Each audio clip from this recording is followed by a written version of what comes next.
Nasruddin foreman और अपना unit प्रधान हूँ। मुझे खबर मिली, फोरमैन उमर मोहम्मद और रामोतार ने बताया कि इस तरीके से अशोक गलत व्यवहार कर रहा है हमारे साथ में, लाइनों को बोगस बंद कर देता है, बेवजह अनशेड्यूल शेड्यूल में है ना चला देता है, ऐसे तरीके से काम कर रहा है। तो मैंने एसडीओ को लगभग 4 बजे रोक कर, ऑफिस में एसडीओ की ड्यूटी लगी हुई थी पलवल, मैंने एसडीओ से कहा कि ये दिक्कत क्रिएट हो रही है सामने, एज ए यूनियन प्रधान होने के नाते मैं आपसे कह रहा हूं कि अभी इसको बुलाओ और इनका आपस में वो करा दो जो भी इनके अंदर मिसअंडरस्टैंडिंग है। लेकिन एसडीओ ने कहा कि सोमवार को कर लेंगे, अभी रहने दो, आप अपने एतबार से देख लेना। तो मैं और एक अशोक अपने या राकेश सेक्रेटरी है यूनिट से, ये जो भी, और एक हितेश प्रधान है, तीनों चारों मिलकर, और फिर ये जो स्टाफ वाले थे, फोरमैन थे, जई थे, मिलकर पावर हाउस गए। वहां जाते ही हम घुसे पावर हाउस में, घुसते ही उसने ऐसे वर्डों का इस्तेमाल किया, बजाय कुछ करने के, कुछ कहने के, कुछ पूछने के, कि जिनको मैं आपके लिए बता भी नहीं सकता। ये आदमी बहुत ही मतलब ऐसी बातें करता है जो बेबुनियाद बेसिर पैर की हैं। यहाँ से किसी बंदे ने कोई लाइन चलाने के लिए इसको नहीं बोला तथा ना ही कभी इसके साथ कोई लड़ाई झगड़ा हुआ। ये बल्कि ये बंदा इस टाइप का है कि इसकी आदत में शुमार है, ये जहां भी जाता है, पहले इसको लगाया गया था बुबलेडी पावर हाउस जहां इसने झगड़ा किया, उसके उपरांत इसका यूनियन ने फैसला करा के इसको भादस पावर हाउस पे लगाया, वहां भी इसने झगड़ा किया। उसके बाद भादस से इसका फैसला करा के इसको हिरवाड़ी पावर हाउस पे लगाया, वहां भी इसने झगड़ा किया, स्टाफ के साथ भी और लोगों के साथ भी।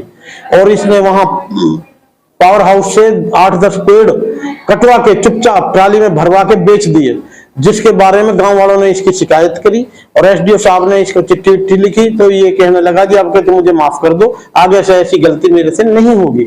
तो यूनियन वालों ने भी इसको कह के एसडीओ साहब से इसको छुड़वाया। उसने तो गाली गलौज किया है और वहीं ऑन सपोर्ट ये भी कहा है मेरी पावर है, मैं लाइट को जब बंद करूं जब बंद कर सकता हूं, चालू करो चालू कर सकता हूं, और आदमियों को भी चढ़ा के मार सकता हूं। इस तरह की धमकी हमारे स्टाफ को भी दी है उसने। तो ये पावर उसके पास कहां से मिलता है? बस वो पावर तो नहीं है, बाकी है पावर उसके पास। अब मेरी पावर है, मैं इंचार्ज हूँ, मैं प्रधान भी हूँ यूनियन का, एसडीओ की बात नहीं मानता हूँ। जब आप लोगों को इस तरीके की शिकायतें जब मिल रही थी तो आप लोगों ने इसको वहां से इसका ट्रांसफर क्यों नहीं? हमने कई दफा एसडीओ साहब के सामने बात रखी है, ये इंचार्ज के लायक बंदा नहीं है, काफी इसकी कंप्लेंट है इलाके में भी, इलाके के लोग भी इससे परेशान हैं। लिखित में उन्हें हमें वो शिकायत दी है, इलाके के सरपंचों ने भी दी है। और कि अभी 30 तारीख को एक सोशल मीडिया पर एक वीडियो मारपीट की बड़ी तेजी से वायरल हो रही थी। उस वीडियो को लेकर जो दूसरा पक्ष है वो सामने आया है और उनसे इसकी सच्चाई जानने की कोशिश करेंगे। आखिर वो माजरा क्या था, वो मामला क्या था, क्यों उसके साथ मारपिटाई की गई थी, ये हम पड़ताल करने के लिए पहुंचे हैं उस दूसरे पक्ष पर जो हमारे साथ में हैं जाहिद हुसैन जई, जो अगोन एपी और डीएस और कोलगांव डीएस को देखते हैं। आइए हम उनसे बात करवाते हैं। और ये जो मामला था ये 33 केवी पावर हाउस अगोन का था, ये काफ़ी सुर्खियों में चल रहा था और हमारी मीडिया की टीम पहुंची है इसकी दरियाफ्त करने के लिए, इसकी पड़ताल करने के लिए कि मामला क्या है, इसके पीछे सच्चाई क्या है। आइए जानते हैं। सर, सबसे पहले तो हम आपका नाम जानना चाहते हैं और आपके पास बिजली बोर्ड की तरफ से क्या जिम्मेदारी है? मेरा नाम जाहिद हुसैन जई है जी। और मेरी यहाँ पोस्टिंग जो हुई थी 6 अगस्त को हुई थी जी। और मेरे पास जो है यहाँ से 2 फीड होते हैं 33 केवी पावर हाउस अगोन से, जो एक कोलगांव डीएस है और एक अगोन एपी है। जी। अच्छा, ये देखा गया है जाहिद हुसैन जी कि अगोन ये जो पावर हाउस है वहाँ पे 30 तारीख का मामला था, लगभग 5 बजे के आसपास का। वहाँ कुछ मारपीट की वीडियो एक वायरल हो रही थी, तो इसमें क्यों मारपीट करने की जरूरत पड़ी थी? क्या था ये पूरा मामला, क्यों मारपीट करनी पड़ी? एक्चुअल में बात ये थी सर, उस दिन हमें ट्रांसफार्मर चढ़ाना था माहौली के अंदर और मैंने फोरमैन से अपने से जो मेरे साथ अटैच है उससे बोला था कि वहाँ ट्रांसफार्मर चढ़ेगा और वो गांव का है, ऑन रोड है। मैंने हाइड्रा करके भेजा था ट्रांसफार्मर चेंज करने के लिए। फोरमैन बोला जी मैं बाहर हूँ, आउट ऑफ स्टेशन हूँ, टाइम लग जाएगा, आप हो सको तो आप जा सकते हो वहाँ, आप ले लो परमिट, ट्रांसफार्मर चेंज करवा देना। मैंने थोड़ी देर बाद फिर उसको दोबारा फ़ोन किया, वो बोला जी मैं पहुँच रहा हूँ, मैं इंतज़ार करके मैं वहाँ चला गया। मैंने वहाँ जाके देखा तो हमारे जो दोनों यूनियन के आदमी थे इकट्ठे हुए पड़े थे और उसको समझाने की कोशिश कर रहे थे। थोड़ा बहुत मनमुटाव हो गया होगी, किसी बात को लेकर आपस में हो जाता है, परिवार एक तरीके से। तो वहाँ जब देखा तो ये हालात चल रहे थे, तो इन्होंने बदतमीजी की थी। हमारे जो सीनियर कर्मचारी थे, दोनों फोरमैन थे, तीनों फोरमैन थे, जिनका क्या नाम है, राम अवतार फोरमैन था, उमर मोहम्मद फोरमैन था, एक असरुद्दीन फोरमैन भी वहाँ आया हुआ था, राकेश लाइनमैन भी आया हुआ था, जो एक यूनियन के नुमाइंदे की हैसियत से वहाँ पहुँचे पड़े थे। 2-3 बंदे जो उनको समझाने की कोशिश कर रहे थे कि भाई बिरादरी के हिसाब से काम चलता है, ठीक है, महकमा है, महकमे के भी रूल रेगुलेशन वो फॉलो करने पड़ते हैं हमें। ये नहीं कि 24 घंटे आप मिसबिहेव करो, बड़े के साथ एक अदब से एहतराम से पेश आओ। इस तरह की कोई बातचीत हो रही थी उनके समझाने के लिए। तो मारपीट की जरूरत कहाँ पड़ी? जब उन्होंने समझाने की कोशिश की, वो अपनी तरफ से एक तरीके से मिसबिहेव करने लग गया इनके साथ, जो हमारे वहाँ स्टाफ के आदमी मेंबर पहुँचे हुए थे। मिसबिहेव के दौरान इनका हाथापाई हो गई तो मैं उनके बीच बचाव में भी चला गया। मैंने एक दूसरे को इधर उधर खींचा भी था, आपने देखा भी होगा उसमें। तो ऐसा कोई खास इशू नहीं था वहाँ। अच्छा, उनका आरोप है जी जो है कि अनअप्रूव्ड जो है लाइट चलवाते हैं और पैसे की उगाही करते हैं, इस तरीके का क्या मामला है? सर इसके बारे में तो मुझे खास नॉलेज नहीं है, क्योंकि मैं नया आया हूँ इस एरिया के अंदर, मुझे नॉलेज भी नहीं है। और जहाँ तक मेरा अंदाज़ है, ये आरोप जो है बेबुनियाद है, क्योंकि फोरमैन के पास ऐसी कोई अथॉरिटी नहीं होती कि वो इलीगल किसी लाइट को चलवाए, बीएस के फीडर को चलवाए या एपी के फीडर को चलवाए, उसके पास कोई अथॉरिटी नहीं होती है।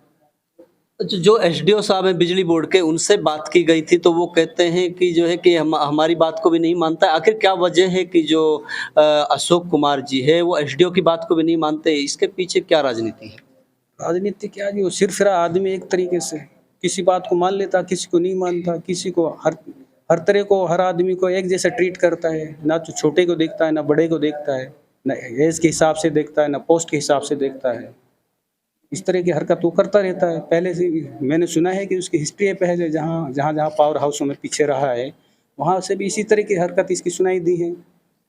जो काफ़ी लोगों का, आपके साथियों का, फोरमैनों का आरोप है कि इन्होंने किसी जो पावर हाउस से, बल्कि अगर बात करें खंड फिरोजपुर झिरका के गांव हिरवाड़ी है, वहाँ से पावर हाउस में से हरे पेड़ों को भी कटवा दिया गया था, तो ये क्या मामला?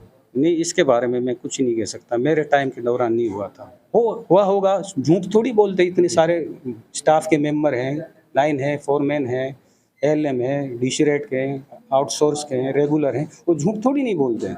उसका तो प्रूफ भी है, एक तरीके से दे रखा है इन्होंने, इसके खिलाफ कार्रवाई भी कर रखी है एसडीओ ने जी, जो इन प्रोसेस है। जो आप जो है ये जाहिद हुसैन जई हैं, आप इनको सुन रहे थे, और इन लोगों का क्या कहना है? इन लोगों का ये कहना है कि जो सीनियर लोग थे ये सिरफिरा है और ये बड़े सीनियर लोगों की कोई कदर नहीं करता है।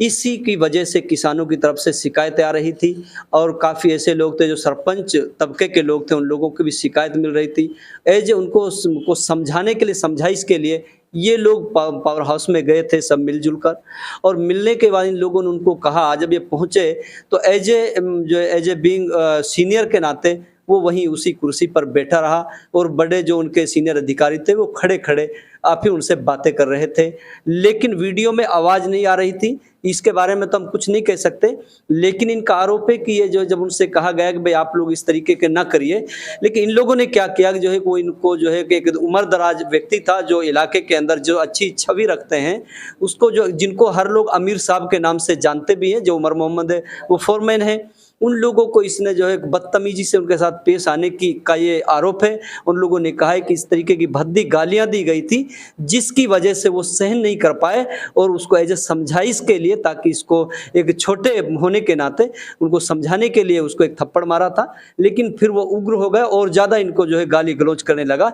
इसीलिए इन लोगों ने इस तरीके से इन लोगों को धमकाने की कोशिश की गई थी। बाकी किसी षड्यंत्र के तहत किसी इस तरीके से इसको या जान से मारने के लिए इस तरीके तरीके से ये लोग नहीं गए थे।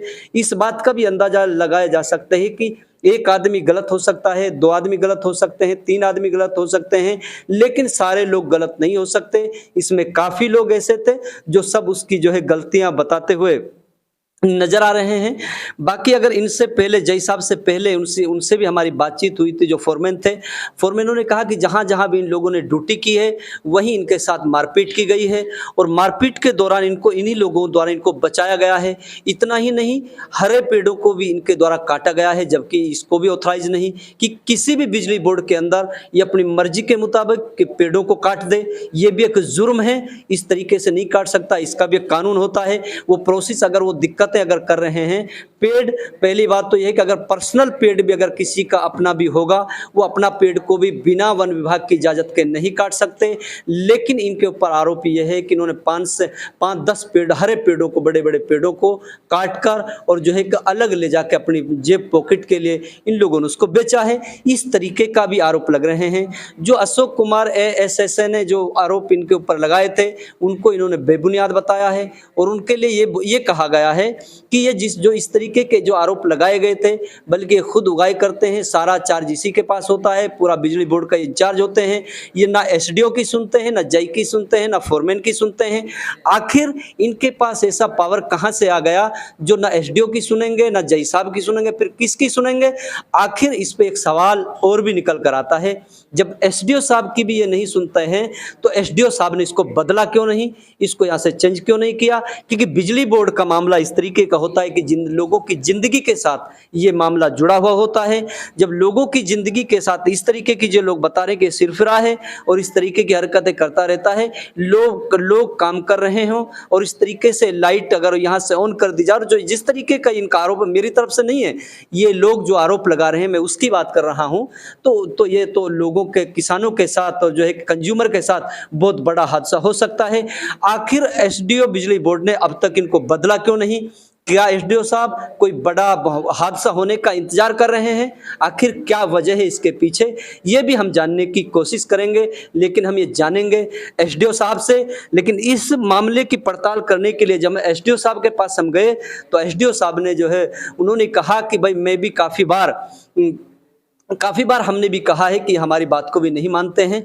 आखिर इसके पीछे क्या राज है, क्यों नहीं मानते हैं, इसके पीछे इसकी पड़ताल तो ये शासन प्रशासन और जो विभागीय कर्मचारी हैं उसकी जांच के बाद ही पता लग पाएगा। लेकिन ये जो इन लोगों का तो ये आरोप था।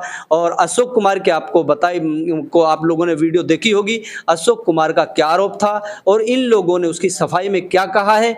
अब इसका मामले को हम लोग नहीं जान सकते, लेकिन विभागीय जांच के बाद ही सारा मामला निकल कर सामने आएगा। अभी आप सुन रहे थे जय साहब जाहिद हुसैन को। बने रहिए हमारे साथ। अस्सलाम वालेकुम रहमतुल्लाहि व बरकातहू।